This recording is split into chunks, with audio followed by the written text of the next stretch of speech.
continues. Remember rapping Duke, the hard. We at Primetime have been reporting on the violence in the world of rap music. This week, that world took another ugly turn when one of the best-selling rap artists was killed in Los Angeles in a hail of gunfire. Tonight, that murder remains unsolved.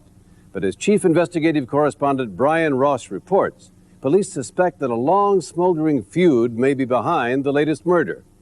And we want to warn you, you may find some of the language now disturbing.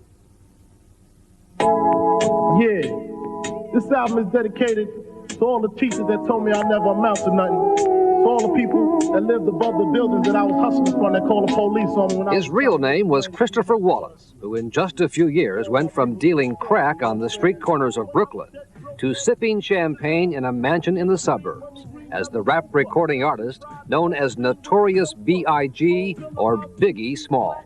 No need to worry, my accountant handles that. He was the king of rap on the East Coast. Definitely, without a question.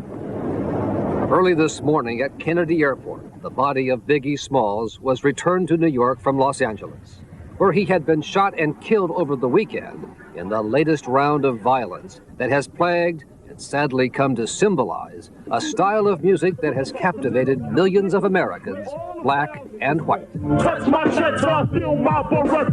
It's a sad world where you can't even go to the other coast and go out and enjoy a party like everyone else because you think somebody's going to kill you. Peter Thomas, a rap music promoter who was with Biggie Smalls minutes before he was killed, says it is the music itself, with its inflammatory lyrics, that has fueled the violence. You're not just talking to an individual, you're talking to a complete community. And in that community, there's a lot of people that have absolutely no sense, you know, but they do have a 45. Biggie Smalls' murder follows by 6 months, almost to the day, the remarkably similar killing in Las Vegas of Tupac Shakur, an equally big name in the world of rap music, who it turns out was a bitter rival of Biggie Smalls, and whose van, investigators believe, may have been responsible for the murder of Biggie Smalls. There was a time when Tupac and Biggie Smalls were close friends, rapping together, staying at each other's apartments.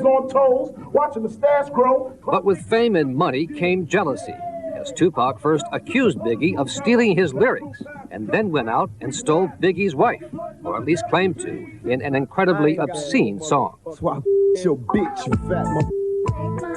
You claim to be a player, but I the white. And in 1994, when Tupac was robbed of his jewelry and shot 5 times, including once in the testicles, Tupac publicly blamed Biggie Smalls for ordering the attack and recorded a music video in which he confronted an actor who resembled Biggie Smalls.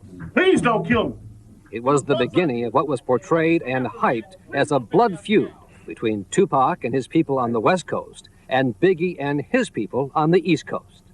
Whether or not it was true, it sold millions of CDs and tapes.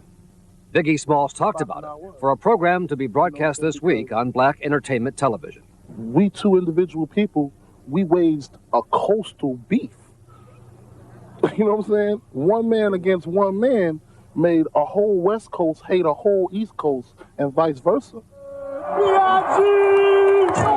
All along, Biggie Smalls, even as he was making it to the top, named New Artist of the Year by Source magazine, never forgot what he learned on the streets of Brooklyn, as he said on a Miramax documentary, Rhyme and Reason.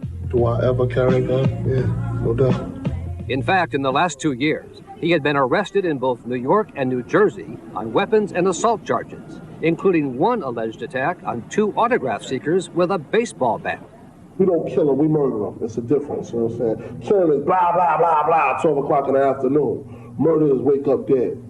Talking about his music in a recent interview, Biggie said he was trying to get away from his tough guy image with a new album due later this month called Life After Death. Big Papa ain't going nowhere, you know what I'm saying? And if you thought the first album was a fluke, hold your head. Because this winter, man, it's on, dog. It's on like you never thought. The next album is called Life After Death, and we ain't taking no prisoners. In the last days of his life, Biggie Smalls had gone to Los Angeles, Tupac's home turf, creating such a commotion that he and his entourage were kicked out of the Four Seasons Hotel. On Friday night, he was a presenter at the Soul Train Music Awards. What's up, Cali? Cheered and jeered by a West Coast audience. Throughout the weekend, Primetime has learned, Biggie Smalls' every move in Los Angeles was being tracked by an undercover team of agents from a federal task force here in New York, investigating alleged ties between some of Biggie's business associates and the New York Genovese mafia family. It was the next night he was shot after attending a crowded music industry party, just moments after the undercover surveillance team had pulled off Biggie to follow one of his associates. I see girls screaming, people ducking. I hear a couple of shots. In seconds, Biggie Smalls was dead, shot like Tupac in the passenger seat. According to the police, no random event, but a well-executed hit by a still unknown assailant. Lunches, brunches, interviews by the pool.